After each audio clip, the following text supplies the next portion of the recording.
How often do you wear a suit? I fucking hate wearing suits. So what is this? A statement of is it ironic or is it are you honoring the gods of this particular podcast? I'm honoring the gods of this particular podcast would be a good way to put it. Yeah. Yes, no, this is in reverence of and in dedication to you and our newfound friendship here, Yes. which we are making on the podcast. You and I just met. Yeah. Everything that we're saying here is the first things that we're saying to each other.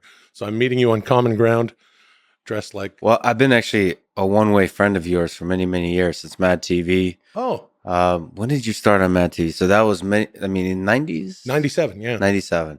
So I was a huge fan of yours, and the cast was incredible. It was one of the funniest shows ever cool. created. Your whole journey watching through that was incredible. From Mad TV to Three Stooges to the podcast, the 10-minute pod, and then the new podcast is incredible. Oh, cheers. My favorite role that you played was the Mountain in the Game of Thrones. What was it like working with dragons? Well, the dragons are usually tennis balls on the end of C stands, but sometimes they hang out. I am C stand. It's like, it's like a little like the thing you got the camera on here. Oh, this is like film lingo. Yeah, no, I understand. I'm trying to impress you with my film lingo. You know what a banana is? Yeah. It's when you walk like this. Oh, You do it a banana. I take it back. I did not know what a banana was. Yeah, see, it I means something. misunderstood. Yeah, because it's just a food Yeah. normally. You fancy Hollywood folk with the lingo. And I'm my name is Bjorn Hapthor Bjornsson, and I am 7'4". And so dragons don't scare me, even though they've been extinct for a while. You're a scientist, right? Does that check out? Yeah, I'm really into video games. I don't know if you play video games. There's a Skyrim video game that's part of the Elder Scrolls series, and for the longest time, there's a legend that there's dragons.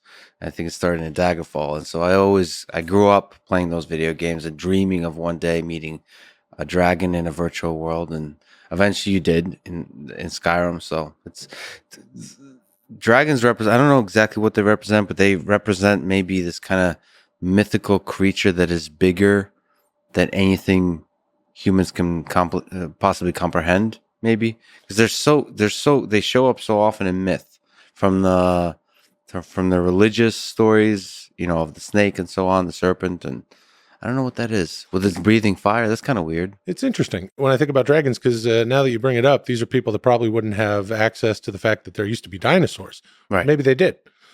If they didn't, they're drawing things that look like, a dinosaur cousin, but cool, that can breathe fire and has wacky wings and a spiked tail.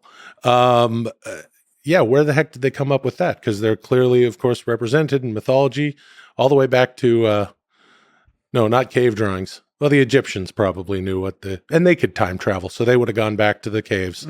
Well, the aliens that placed living organisms on Earth could time travel, and they could plant legends into the collective intelligence of the human species. Yeah, and perhaps they were thinking of us to do something smart with it, and we didn't. We just came up with Skyrim. For now. We're just, what's that? Sorry, that was very offensive. I'm sorry, I don't mean to offend you with your video game. I'm more of a burger time Donkey Kong dude. Oh, what is that? That's an original? Burger Time was an arcade game that later showed up on the Intellivision. It was Intellivision. I believe it was made by Texas Instruments. Horrible first generation video game console. And Burger Time, it's like Super Mario. You just got to stay away from the eggs and the pickles and stuff. And you just go, meep, meep, meep, meep, and the bun falls. And then you go down to the meep, meep, meep, and the cheese and then the meat. I'm not going to say it's as complicated as Skyrim, but took me a while to finish it when I was 7. Did you play video games? Was that a part of your life, a part of the source of happiness for you at all? It was. I played video games up until around, I think in 2010, I got the Red Ring of Death on my Xbox 360. That was it? That was it. Or whatever the Xbox was then.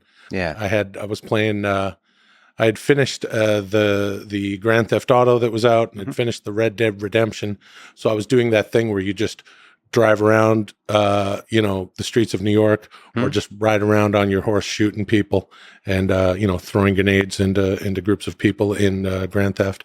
And you're describing the same thing that happened a decade later, because it's now Red Dead Redemption 2, and there's still not a new Grand Theft Auto. So yeah, there isn't, right? yeah, they're working on it. They're always flirting with that idea.